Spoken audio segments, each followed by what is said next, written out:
uma alegria estar aqui no Abrasaivos, junto com um irmão que me é tão caro, tão valoroso, o Vitão, e junto com essa família Abrasaivos. O tema que foi proposto para poder trabalhar com vocês no dia de hoje é o poder da oração. Repita comigo. O poder da oração. O poder da oração. Antes da gente mergulhar no nosso tema oração, do latim horácio, significa diálogo elevado, significa discurso, fala, pedido solene, súplica dirigida a alguém superior. Isso é oração. Precisamos entender o que é oração para a gente poder mergulhar na oração.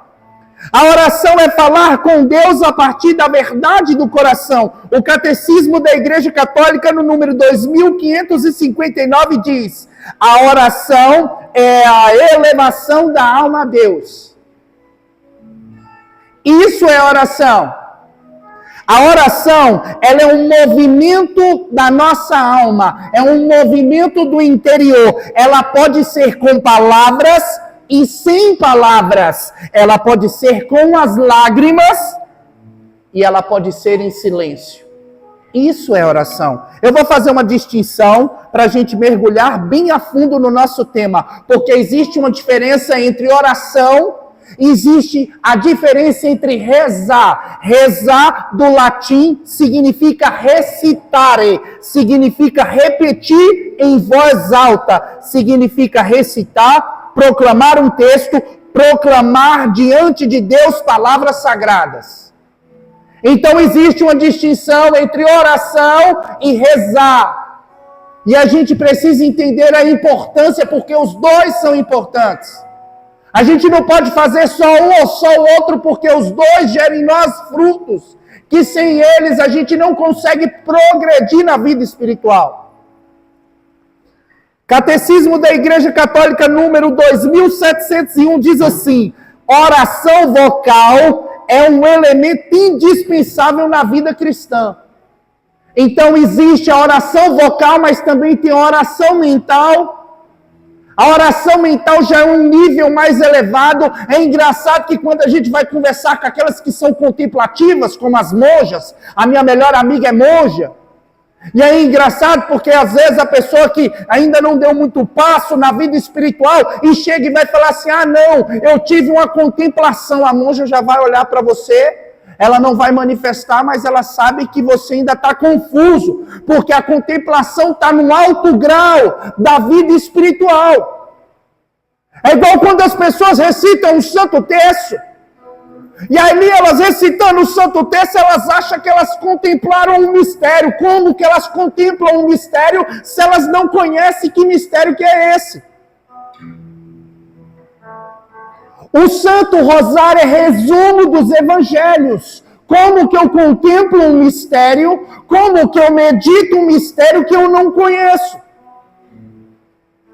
E aí a pessoa pega ali do mistério tal e ela recita.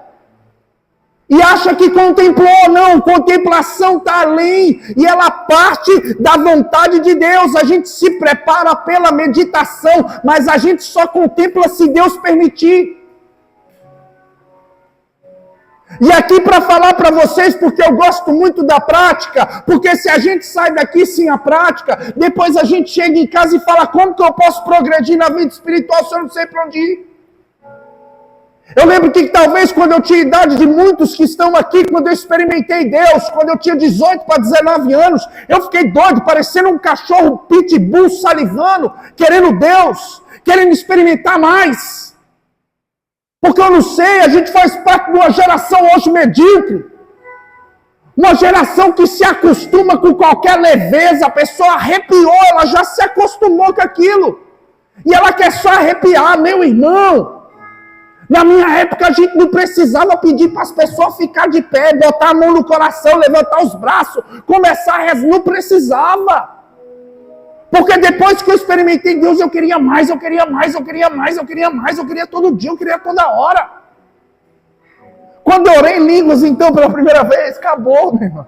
Fiquei doido. Porque no início, Eu ficava imitando as pessoas. Não tinha ali uma convicção, não tinha experiência, não tinha autenticidade. Tinha uma réplica. Foi importante porque eu estava me preparando, Deus estava me preparando para poder ser ali na verdade, na experiência, na intimidade. E eu lembro que eu imitava as pessoas e eu ficava lá atrás, imitando tudo que eles faziam. E aí eles começavam a xalá, lá. E eu falei, rapaz, eu quero esse negócio para mim, meu. Caramba, eu quero esse negócio para mim. E aí eu comecei a imitar eles, xalá, mas não sabe que não, parece que não acontecia nada. Eu falei, não. Um dia eu falei assim, chega. Eu vou parar de imitar as pessoas, vou parar. Eu só vou orar em línguas quando vier de dentro. Quando for de verdade. E aí eu lembro que com 19 anos, o primeiro livro que eu li na minha vida, imagine como é que foi meu ensino médio. Expulso de escola, reprovado, noturno, bagaceiro. E aí eu lembro que o primeiro livro que eu li foi Oração em Línguas Márcio Mendes. Por quê? A gente só ama aquilo que a gente conhece, não tem como eu amar o que eu não conheço. Eu não posso ser uma fraude, eu não posso ser uma fake news, eu não posso ser uma farsa, eu não posso ser um Ctrl-C, um Ctrl-V das outras pessoas, eu não posso ser um papagaio, um periquito que fica repetindo o que os outros falam. Porque hoje está sendo forjado no nosso meio uma geração de homens e mulheres fabricados. São fabricados pela rede social, são fabricados pelos influenciadores, são fabricados pelo chat GPT, mas não tem intimidade, não tem experiência, não tem convicção, porque não conhecem de fato aquilo que estão falando. Eles só ouviram falar, não experimentaram, porque quando experimenta a vida muda. E eu lembro que eu falei, bicho, eu quero conhecer esse negócio de oração em línguas. Aí eu li aquele livrinho todo dia, acho que eu levei uns 3, 4 dias para ler o livro, o primeiro livro que eu li na minha vida. E eu fiquei pedindo para Deus na minha oração, falei, Senhor, eu quero orar em línguas, mas eu quero que seja genuíno, eu quero que seja autêntico, eu quero que seja de verdade. Eu não quero ser um imitador de homens, mas eu quero intimidade no espírito, eu quero liberdade. E aí um belo dia teve uma vigília, e aí eu fui para essa vigília, meu irmão. E aí o povo tinha uma mania de apagar a luz, eu não gosto desse negócio não. Mas o povo tinha uma mania de apagar a luz, acendeu as velas, aí apagava a luz, acendeu as velas. E o povo repousando e orando em língua, eu falei, bicho, não é possível. Cadê eu? E comecei a pedir. Porque antes eu achava que só recebeu o Espírito Santo que repousava. Tanto é que quando eu tive a minha experiência, há quase 17 anos atrás, eu falava, vem repouso, vem repouso, vem repouso. Até hoje eu nunca repousei, meu irmão. Já pensou? Mas sabe quem veio? Veio o Espírito Santo. E aí eu querendo orar em línguas. E aí eu pedindo para Deus essa graça, eu pedindo para Deus esse dom, porque falaram, não, esse é o dom que abre as portas. Mas eu falei, se abre as portas, está fechada, então manda, Senhor, porque tem que abrir as portas e deixa vir tudo. Deixa vir tudo. E aí chegou naquela vigília, o povo caindo, repousando aquele negócio, meu amigo, veio uma bola de fogo aqui dentro. Eu comecei a orar em língua de uma forma única, genuína, de verdade, veio de dentro, não foi de fora, não foi copiando. E aí eu comecei a orar em língua e eu já não sabia parar, porque eu aprendi a começar e ninguém me ensinou a parar. E aí foi engraçado, porque naquele dia a vida interior começou. Porque aquele dia eu comecei a orar em língua e não conseguia mais parar. E de onde era a igreja até minha casa, eu ia a pé 3 quilômetros andando. E eu não conseguia mais parar. Então terminou a vigília, eu comecei a orar para dentro. Porque eu não conseguia mais parar de orar em língua. E eu aprendi naquele dia, não só orar em língua, mas orar para dentro. Porque o nosso corpo é um templo. Eis que estava dentro e eu fora, vai dizer Santo Agostinho. Quantas vezes a gente procura fora, mas está aqui dentro. E aí eu comecei a orar para dentro, eu fui 3 quilômetros, chegando em casa orando para dentro, eu fui dormir orando em línguas. Essa é a minha experiência, não sei como é que vai ser a tua, não sei se é a tua, mas essa é a minha experiência, intimidade. A gente tem que sair dessa realidade Ctrl-C, Ctrl-V, de um monte de bonequinho fabricado que fala frase de efeito, que fala frase bonitinha, que levanta a mão e acha que é cheio de unção. Você quer conhecer um homem e uma mulher cheia do Espírito Santo, olha para a vida desse homem e dessa mulher e encontra os pregos da cruz de Cristo neles. Isso é um homem e uma mulher cheio da unção. Se eles estão na fila da confissão e na fila da comunhão, se tem vida sacramental.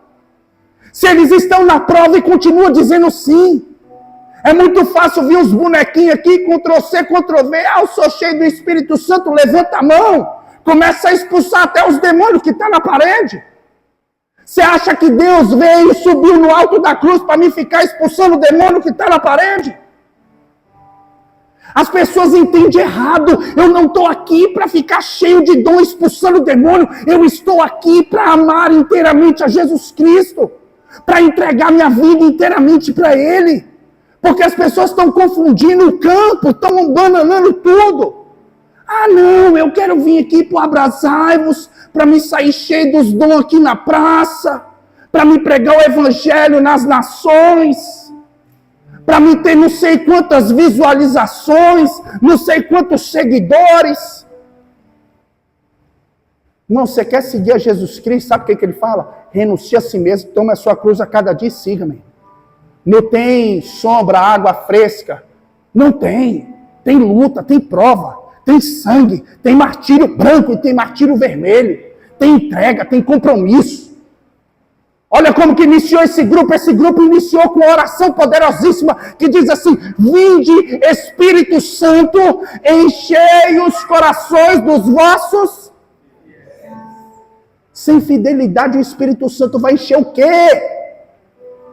Não vai encher nada, porque não tem espaço para ele aí na tua vida, no teu mundinho, nos teus esquemas. Vinde, Espírito Santo, encher o coração dos vossos fiéis. Precisa ter fidelidade. Fidelidade fruto da perseverança. E aí o Espírito vem e nos enche. Então, voltando aqui, fazendo a distinção, existe uma diferença entre oração e entre rezar. Rezar do latim recitare. Proclamar diante de Deus palavras sagradas. A oração vocal é um elemento indispensável na vida cristã.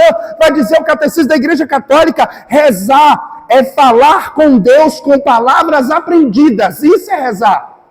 É uma oração pronta que gera em nós piedade. Então, grava isso no teu coração. Rezar é falar com Deus com palavras aprendidas. Gera em nós piedade. Antes, o que é piedade? Piedade é dom infuso, é dom de edificação pessoal, porque não adianta nada você pregar as multidões, cantar bonito, pregar bonito, arrebanhar multidões e ainda assim ir para o quinto dos infernos. Porque o que abre a porta do céu não é a quantidade de dom, de talento, de carisma efuso que você tem, mas é a santidade, porque houve grandes santos e ainda há grandes santos que não tiveram talvez uma manifestação de um carisma efuso, mas eram homens que viveram bem a infusão. Existe uma distinção entre efuso, que é para fora, e infuso, que é para dentro. O dom efuso é para edificação do outro, o dom infuso é para edificação pessoal. Como que eu vou pregar aquilo que eu não vivo? Por isso que a nossa geração está desse jeito, porque existe um mundo de fraude no meio de nós. De pessoas que pregam aquilo que não vivem, de pessoas que não têm intimidade e experiência, de pessoas que têm uma palavra de efeito, de pessoas que na frente das pessoas são bonitos, mas estão correndo da cruz. Então, quando a gente reza, a gente fala com Deus com palavras aprendidas, gera em nós piedade. Existem 7 pecados capitais. Capital significa capote. Capote significa cabeça. Cabeça nos dá a entender que são pecados raízes. Então existem 7 pecados raízes, que deles derivam todos os outros, mas Deus, em sua infinita perfeição, para poder nos salvar de uma condenação eterna, Ele manda o seu Filho único, porque antes era o Verbo estava junto de Deus, porque o Verbo era Deus, e o Verbo se faz carne e habita no meio de nós. E quando somos batizados, somos enxertados numa videira, no corpo místico que Cristo é a cabeça. Quando isso acontece, Deus nos concede dons infusos. Quando a gente recebe o sacramento do Santo Crisma, que significa o aperfeiçoamento da graça, a gente recebe 7 dons para combater os 7 pecados raízes, e um deles é a piedade.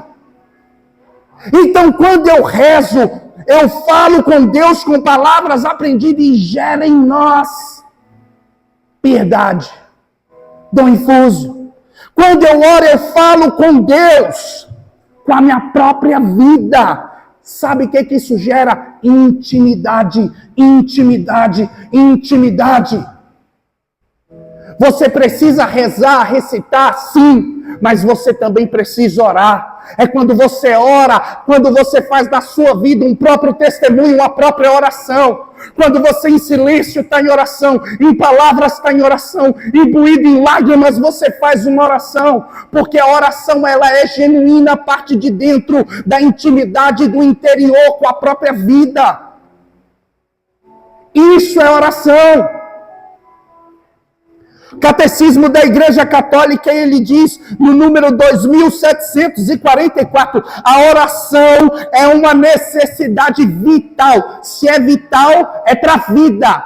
Então, se eu não rezo, se eu não oro, eu morro, eu definho, a minha alma entra naquilo que as pessoas chamam primeiramente de tristeza.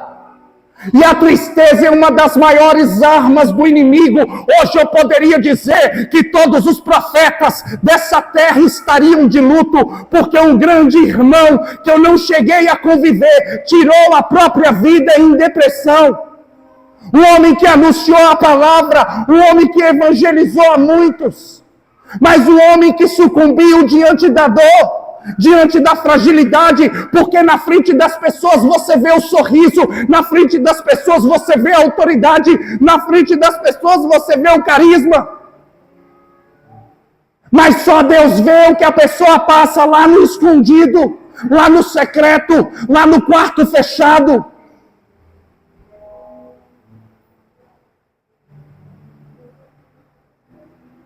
A oração é uma necessidade vital. Vai dizer Santo Afonso Maria de Ligório, aquele que reza se salva, aquele que não reza se condena. E aí você escolhe. Ou você para de ser um jovenzinho, uma menininha mimada, café com leite, ou você começa a dar o passo, porque tem gente que fala, mas eu ainda sou muito novo, Davi era muito novo, Nossa Senhora era muito nova, Samuel já cresceu morando dentro do templo, e foram grandes homens e mulheres de Deus.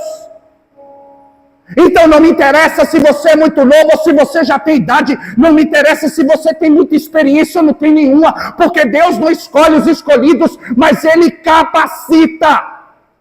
Deus não escolhe os capacitados, Ele escolhe e capacita, Ele capacita aqueles que Ele escolheu. Porque tem gente que fala, não, quando for assim, quando eu estiver assim, para de colocar entraves, barreiras no chamado que Deus tem para você. Até quando você vai ficar dormindo no ponto? Até quando você vai esperar cair do céu? Até quando você vai esperar um seminário? Até quando você vai esperar ler um livro tal? Até quando você vai esperar ir num encontro onde tem o frei, onde tem o padre, onde tem o pregador fulano? Por que você não cria vergonha na sua cara e vai ter um encontro com Jesus? Em vez de esperar uma vigília, em vez de esperar isso, em vez de esperar aquilo todo, por que você não vem na capela, onde tem ali um sacrário com a luz vermelha indicando que Jesus está ali? Mas não, o seu ego, não, A sua personalidade precisa que um homem venha falar para você, precisa que uma mulher venha falar para você, precisa que alguém venha e toque em você. Porque você não vai ali e toca no Jesus. Fala com ele, Senhor, é o Senhor que está aqui, então muda a minha vida. Se você não gosta da oração, quantas vezes eu fiz essa oração? Por quê? Porque depois que eu experimentei Deus, o que eu gostava? Eu gostava de fumar, eu gostava de usar droga, eu gostava de ir para bagaceira, eu gostava de som automotivo, eu gostava de me meter um louco na cidade. Quando eu experimentei Deus, eu falei, Senhor, o que eu gosto é tudo aquilo que te desagrada, que me afastou da tua presença há anos. Mas eu preciso gostar daquilo que me aproxima de ti, então me ajuda a gostar de ler essa palavra aqui. Me ajuda a gostar de meditar o Santo Texto, o Santo Rosário. Me ajuda a gostar de ler a vida dos santos. Quantas vezes essa foi minha oração? Mas quantas pessoas hoje em dia a oração é para conseguir um namoro? É para conseguir talvez passar no concurso? Ah, é muito bom, é muito bom. Para passar no vestibular? Muito bom, é muito bom. Mas e aí se você passa? E se afasta de Deus, valeu que nada. Valeu nada. Precisa ter a rezar para gerar em nós intimidade. Precisa ter oração para gerar em nós intimidade. Precisamos ter uma vida de oração, de intimidade, conversar com Deus. A pessoa grava ali áudio de 5 minutos, escuta no 2.0. Não sei como que escuta uma pessoa falando no 2.0. Ah, mas a pessoa mandou um podcast, ainda fica rindo, né? Cadê seu podcast com Jesus? Cadê o seu face a face com Ele? Cadê a sua intimidade, o seu diálogo com Ele? A conversa? Eu falava com Deus assim, quando eu preparava, eu falei, Senhor, na preparação está muito bom. Mas como que eu vou falar de oração se antes conversar contigo, meu Pai? Como que antes não adianta? Está aqui no script, está aqui no esquema. Não adianta, está tudo muito bem organizado. Não. Porque a gente não está falando aqui de um coach que vai vir aqui dar dicas. Que vai vir, não, a gente está falando do sobrenatural, do sagrado, a gente precisa elevar, a gente precisa sair da razoabilidade, a gente precisa sair da mediocridade, a gente precisa sair da beira e mergulhar, adentrar em águas mais profundas e além.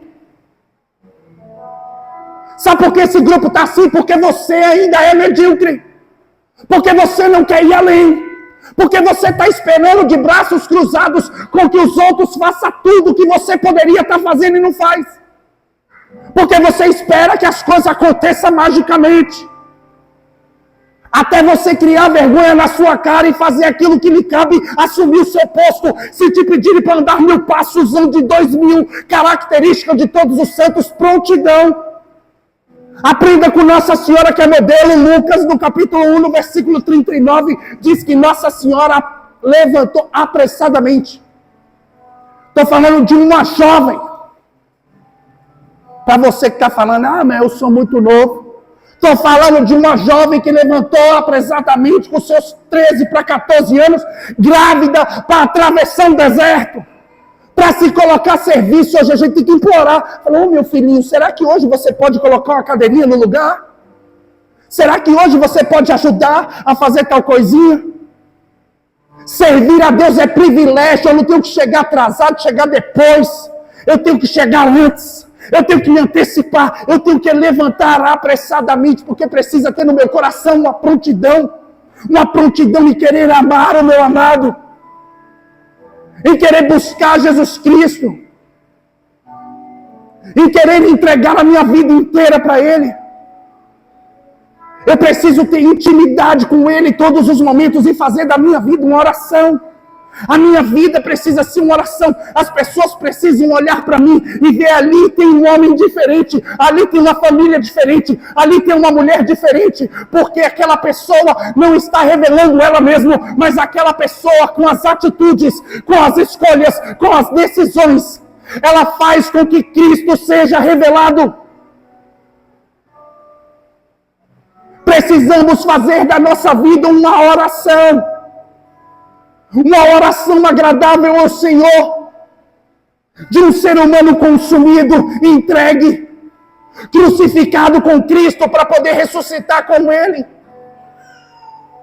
De um ser humano que não quer viver os padrões do mundo, a moda do mundo, as dicas do mundo, porque o mundo não reconhece a Deus. João no capítulo 1 diz que Jesus veio ao mundo, veio aos homens, mas o mundo não reconheceu, o mundo não reconhece a Deus. Não tem como eu seguir modinha do mundo, dancinha do mundo, musiquinha do mundo. Porque a gente era aquilo que comumente a gente replica, aquilo que a gente assiste, aquilo que a gente consome, aquilo que a gente escuta. Aí a pessoa passa a semana todinha ouvindo uma playlist do mundo. Você acha que no meio da sua playlist, Deus vai aparecer lá e falar assim: ei, minha filha, eu tenho um chamado, uma promessa na tua vida. Eu quero fazer de você algo diferente que ninguém nunca viu. Eu quero te levar aonde ninguém nunca foi. Mas ele vai ter que disputar entre uma música do Gustavo Lima e uma outra música. Antes eu não posso ouvir uma música do mundo. Pode. Se você estiver numa confraternização, você vai colocar os montes beneditinos para cantar. Não. Mas se você passa o dia inteiro ouvindo música do mundo, você acha que Deus vai falar com você quando? Não tem tempo para Ele. Pega aí o histórico do seu Spotify aí. Quantas horas gastadas foram? Quantas músicas que você ouviu favoreceu uma experiência com Deus? Eita! Como que a gente adestra o nosso ouvido a reconhecer a voz de Deus? Se eu estou adaptado com a voz do mundo. Porque se eu puxar uma música da moda, eu não sei nem qual é mais que está na moda. Mas se puxar uma música que está na moda aqui, eu tenho certeza que você, pelo toque, sabe qual que é.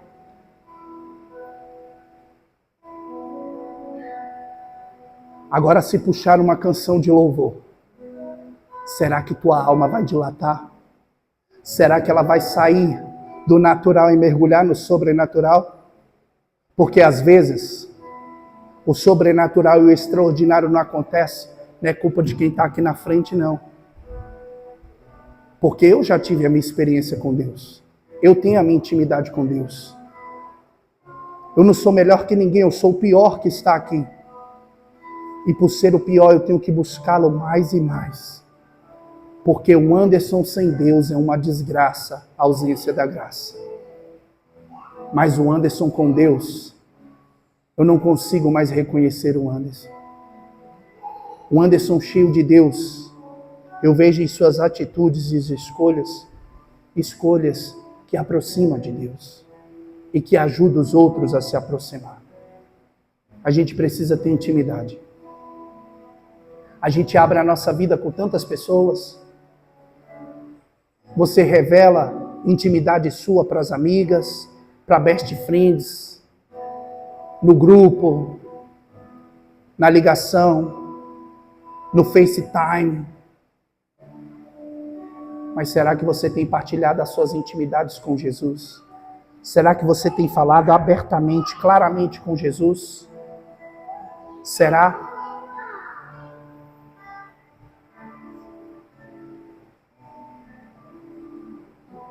Será que você tem intimidade com Ele ao ponto de, assim como você revela a maior intimidade sua, Ele confia tanto em ti que Ele vai revelar as maiores intimidades do seu coração com você? Isso é oração. Para a gente se preparar para a nossa oração, Palavra de Deus, 2 Reis, capítulo 20.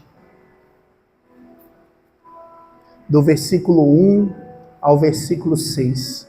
Para você que ainda não anda preparado com a sua Bíblia, talvez porque ela é grande, talvez porque você pode inventar a desculpa que você quiser. A única coisa que te falta é vergonha na cara só. Só isso.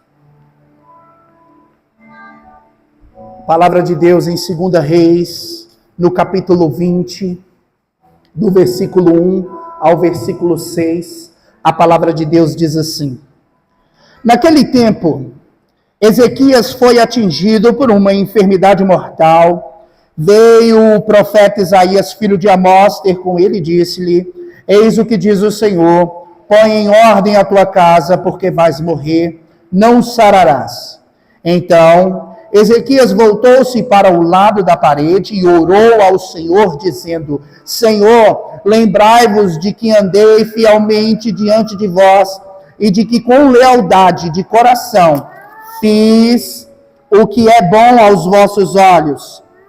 E dizendo isso, derramava abundantes lágrimas. Isaías não tinha ainda deixado o átrio interior, quando a palavra do Senhor lhe foi dirigida nestes termos: volta e dize a Ezequias, o chefe do meu povo: eis o que diz o Senhor, Deus de Davi, teu pai. Ouvi a tua oração e vi as tuas lágrimas, por isso vou curar-te. Dentro de 3 dias subirás ao templo do Senhor. Vou acrescentar 15 anos aos dias da tua vida. Além disso, te salvarei a ti e a esta cidade das mãos do rei da Assíria, e protegerei esta cidade por amor de mim mesmo e de Davi, meu servo. Palavra do Senhor. Palavra do Senhor. Você que não trouxe a palavra, pelo menos aplauda a palavra de Deus. Aplauda.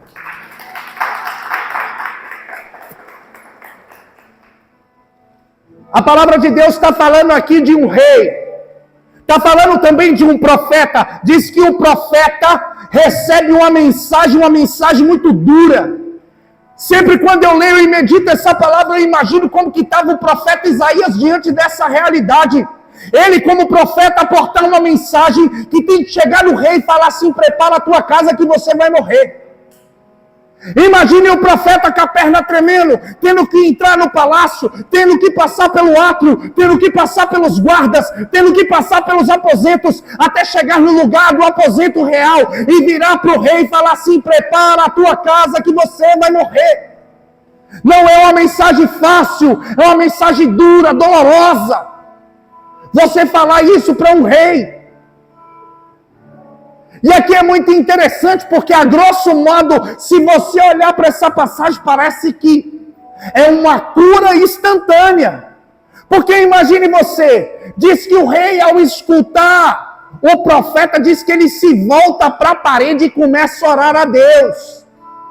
Então imagine você, que o profeta chegou e falou: prepara a tua casa que tu vai morrer. O profeta sai daquele lugar, aquela notícia pesada cai no coração do rei. Diz que o rei se volta para a parede, ele começa a consultar o Senhor. Enquanto isso, o profeta está indo embora, está passando pelos aposentos, está passando ali pelos átrios, está indo embora do castelo, está indo embora ali dos aposentos reais. E aí diz que aquele homem se volta para a parede e fala: Senhor, lembra que eu te fui fiel. Aquele homem fez uma oração verdadeira, uma oração que vem do coração imbuído em lágrimas. Eu imagino ali o rei Ezequiel em prantos falando: Senhor, tu sabes da minha vida, tu sabes que eu te consagrei tudo desde o início. Enquanto o profeta, antes de chegar na sua casa, é inspirado por Deus para voltar. Imagine, Deus manda o profeta voltar e fala assim: volta lá e fala para o rei Ezequias que eu escutei a oração dele. Então o profeta que iniciou primeiro com uma mensagem dolorosa, uma mensagem ali de morte, ele volta com uma boa nova falando: o Senhor escutou a tua oração, porque a oração tem o poder de mover o coração de Deus, de atrair a presença de Deus. E aí ele volta e fala assim: o Senhor ouviu a tua oração, vai te dar mais 15 anos de vida. Diz que aquele homem tinha uma espécie de úlcera, mas como a ciência não era avançada como é hoje, provavelmente úlcera no Antigo Testamento era um câncer. Então imagine aquele homem com um câncer, talvez um câncer terminal, talvez para a ciência não tem como, talvez ali para a medicina daquela época não tem cura, mas a última palavra é a de Deus, e aquele homem se volta para a parede, porque ele não espera a salvação da política, ele não espera a salvação do governo, ele não espera a salvação dos médicos, ele não espera a salvação da medicina dos homens, mas aquele homem espera de Deus. Se voltar para a parede é ouvir aquele que tudo pode. E aí diz que Deus concedeu para aquele homem mais 15 anos de vida e mais. Transbordou. Imagina a oração daquele homem imbuído em lágrimas.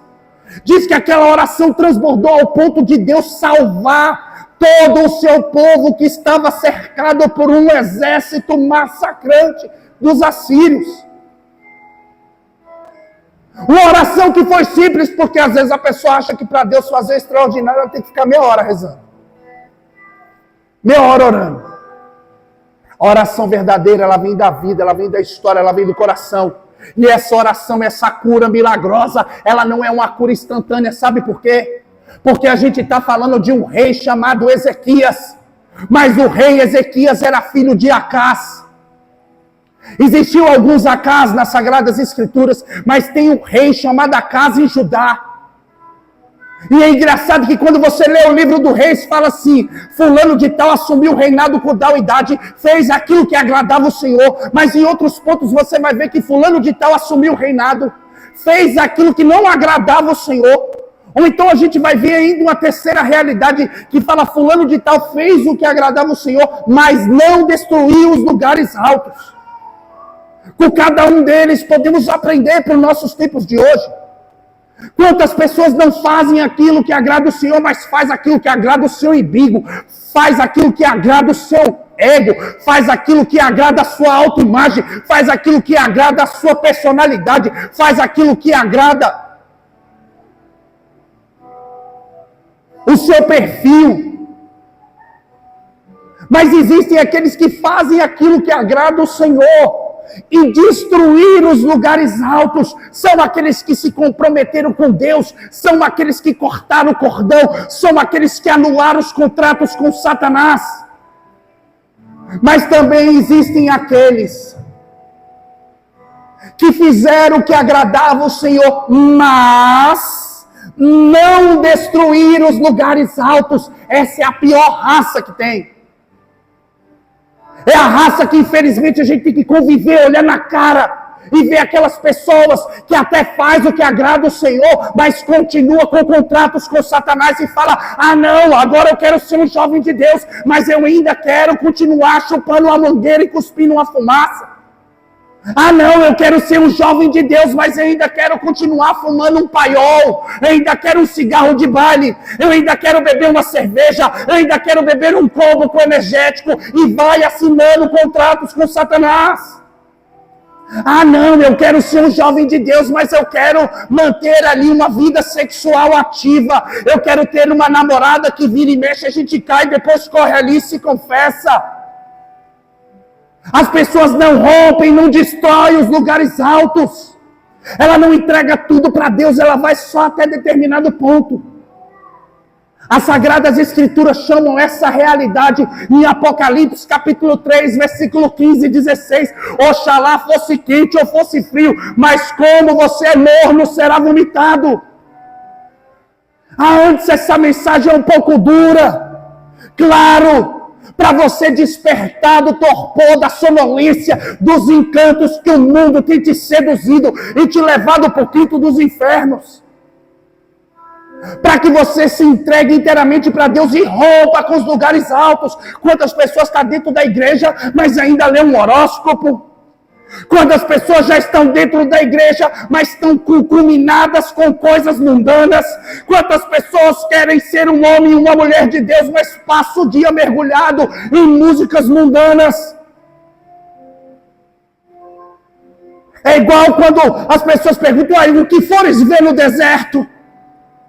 Quem que estava no deserto era um homem que rompeu com os lugares altos e vivia inteiramente para Deus. Um homem que atraía a presença de Deus. O nome dele João Batista, e o próprio Cristo vai dizer que aqui na terra não houve nenhum homem maior do que ele.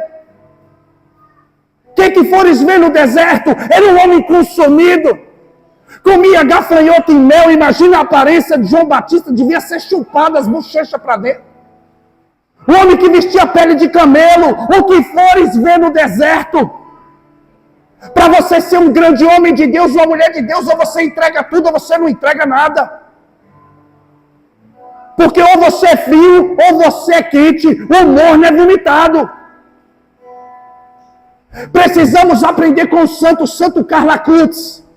Ele dizia que o propósito de vida dele é se aproximar e nunca sair da presença de Jesus. Ele falava que a autoestrada para o céu era a Eucaristia. Ele falava que a gente precisava adorar o Senhor na Eucaristia e meditar o Santo Rosário. Veja, um santo contemporâneo do nosso tempo, a mãe dele está viva.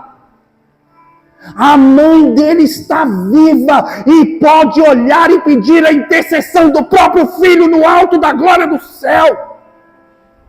Porque foi para o céu que Deus te fez. Não foi para estender a mão para a parede e expulsar demônio de parede, não. Não foi para levantar a mão e ver um monte repousar, não. Deus te fez para sentar num trono no céu.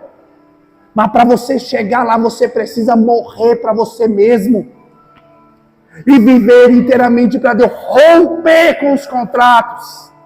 Romper com os lugares altos. Romper com a vida porca que o mundo nos propõe. Falando que você só vai ser feliz se você encher o caneco de cachaça. Se você sair para ir para a resenhazinha. Se você dançar numa festinha e envolver o seu corpo. E expor o seu corpo com roupas vulgares. Não, essa é uma mentira que o mundo nos propõe, mas a verdade é que a verdadeira alegria é entregar a nossa vida inteiramente para Deus. Veja Santa Teresinha, uma jovem de 24 anos, doutora da igreja, entregou a sua vida inteira, morreu com tuberculose. Acha que é fácil? Não é. Mas eu tenho certeza que ela vai passar a eternidade no céu, contemplando a Santíssima Trindade.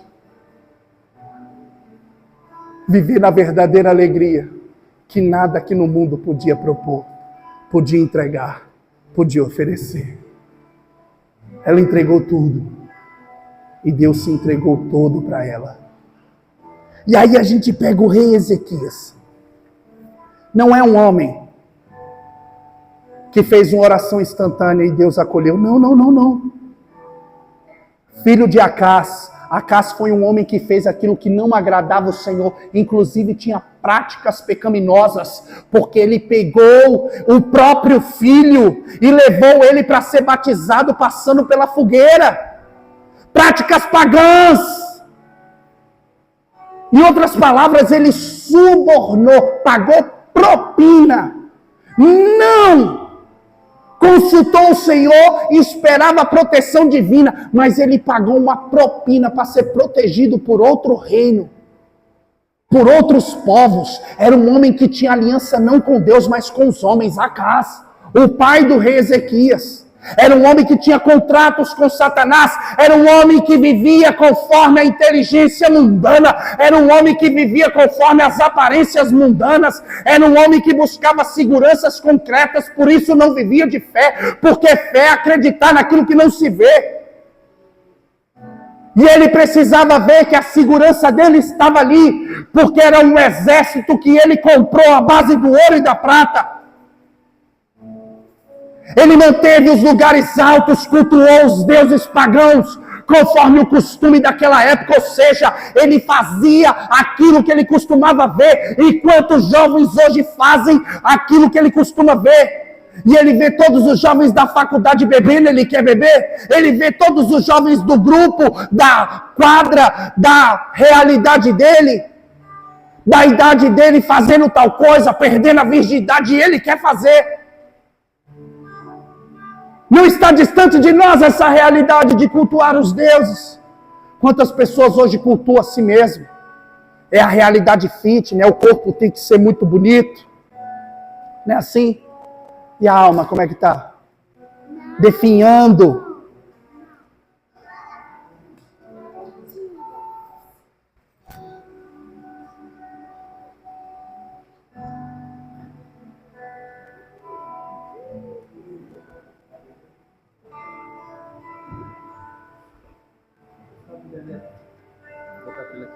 Glória a Deus, meu irmão. E aí diz que o rei Ezequias, quando assumiu o reinado, a primeira coisa que ele fez foi romper com toda aquela realidade que o pai vivia, com todo o paganismo, com todos os deuses, com todos os lugares altos. Ele botou um basta, ele cortou aquela realidade, aquela herança, porque tem muita gente que fala assim, é porque você não conhece a minha família, todo mundo bebe, então você bebe, todo mundo fuma, então você fuma, todo mundo vai para bagaceira, então você vai. Ei, rompa! Rompa com essa realidade! Não é porque o seu irmão, o seu pai, o seu avô, o seu tio, o fulano, a fulana fez que você tem que fazer. Coloca um basta. Hoje os meus filhos crescem no limiar da igreja, dentro da casa do Senhor. Eu cresci dentro de boteco e barzinho, comendo ali porção de tira-gosto, de festa em festa, com sentenças de morte. Mas precisamos romper, colocar um basta. E não ficar se fazendo de coitado, coitada. E ali o rei Ezequias rompeu com essa realidade, destruiu os lugares altos. E desde a sua juventude entregou a sua vida inteiramente a Deus. Então aquilo não foi uma cura instantânea. Aquilo foi uma oração verdadeira, fruto de toda uma história, de toda uma vida de intimidade e fidelidade. Vinde, Espírito Santo, enchei o coração dos vossos fiéis. Quando um homem de Deus e uma mulher de Deus se colocam em oração, o céu se move, a atmosfera muda. Isso atrai a presença de Deus e Deus se faz presente naquele lugar. Isso é oração. Esse é o poder da oração.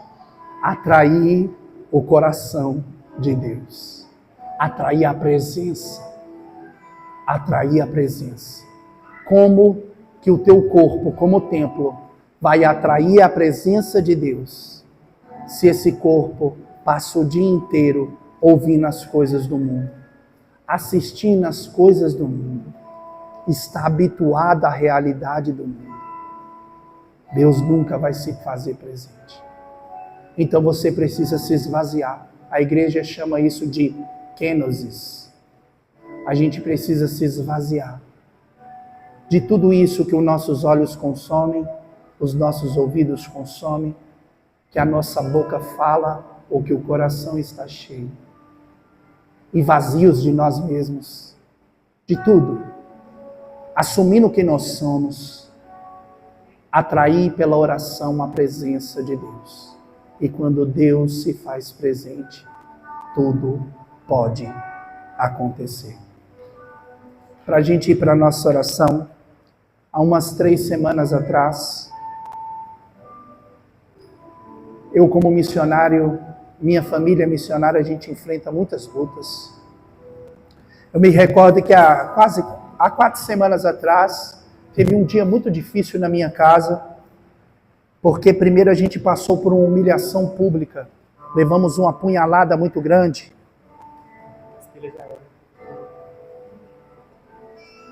Passamos por uma humilhação pública, aquilo foi muito doloroso para nós, aonde a gente sorria para as pessoas e chorava na intimidade da nossa casa. Eu como missionário vivo da providência, chegou um belo dia lá na nossa casa que eu abri tudo, os armários e não tinha mais nada. Tinha acabado arroz, feijão, tudo. Era um dia muito doloroso ali, e várias pessoas pedindo oração, relatando seus problemas. Eu olhava para a cruz que tem no altar e dizia assim, Senhor, Tu sabes. Eu tinha uma missão nesse dia na Ceilândia, eu fui para a Ceilândia esgotado, fazendo uma oração verdadeira, que era apenas lágrimas. Fizemos a missão lá na Ceilândia, quando terminou, a família que nos acolheu tinha preparado a compra do mês inteiro para minha casa. Não foi uma cesta básica, não foi 2 cestas básicas, não foi 3. Foi a compra do mês inteiro. Porque eu sei em quem eu coloquei a minha fé. Eu não estou aqui pelo aplauso. Eu não estou aqui pela curtida. Eu não estou aqui pelo like, pelo seguidor, pelo comentário. Eu não estou aqui para que as pessoas vejam um homem bonzinho. Eu estou aqui para aprontar Jesus Cristo. Quando a gente voltou, deu no domingo, meu bebê estava muito ruim, não estava conseguindo dormir, muita conta, muita situação como chefe da casa que precisa resolver. Pai de 5 filhos, um no céu, é tido para a sociedade como um irresponsável. Eu levantei 1h da manhã, me coloquei em oração, minha esposa chegou, falou, o bebê está muito ruim. Meu coração fala para a gente levar para o hospital. Levamos o nosso bebê, o Josué, que está ali atrás para o hospital. Na hora que chegou lá, logo ele teve que passar por uma série de procedimentos, já sedaram ele inteiro, já passaram uma sonda, já colocaram 2 tubos no nariz dele e falaram assim, ele vai ficar internado, estamos aguardando apenas um leito para transferir ele para a UTI. Eu e minha esposa sem saber como ficar de pé, vendo o nosso bebê, 3 meses, tendo que ser transportado para uma UTI. Eu tive que voltar para casa, só ela podia ficar lá, mas eu casei com uma mulher de fé. Chegou um determinado momento onde ele ia fazer um procedimento muito evasivo. A equipe médica preparou tudo o que era necessário. O médico chegou, observou, viu a respiração do meu bebê e falou, não vai ter jeito, vamos ter que fazer. A minha esposa pediu ainda para eles aguardar um instante. Ela se voltou para a parede como o rei Ezequias. Diante de um diagnóstico, diante de uma realidade, diante da ciência, diante dos médicos, e ela falou assim, Senhor, eu sei que não merecemos nada, mas se o Senhor quiser, o Senhor pode curar o nosso filho. 2 dias depois, o meu filho estava em casa de alta. Não precisou fazer procedimento nenhum, porque a última palavra é a de Deus. Mas não foi uma cura instantânea. E o mundo pode achar, o mundo pode duvidar, o mundo pode falar assim, não, ele estava bom. Mas quem estava lá naquele lugar sabe que não. E sabe que ele é fruto de promessa? Ele é fruto de milagre. É filho de missionários que não tem um plano de saúde, não tem condição de pagar uma consulta, mas tem intimidade com o médico dos médicos. A última palavra sempre vai ser a de Deus. A oração verdadeira, às vezes é em silêncio, às vezes é simples, às vezes é imbuída em lágrimas, mas ela é fruto de uma história, de uma entrega, de uma vida vivida na fidelidade, na alegria, na tristeza, na saúde, na doença, na prosperidade, na penúria, quando falta tudo. Na minha casa pode faltar tudo, mas a gente tem o principal, Jesus. Fica de pé.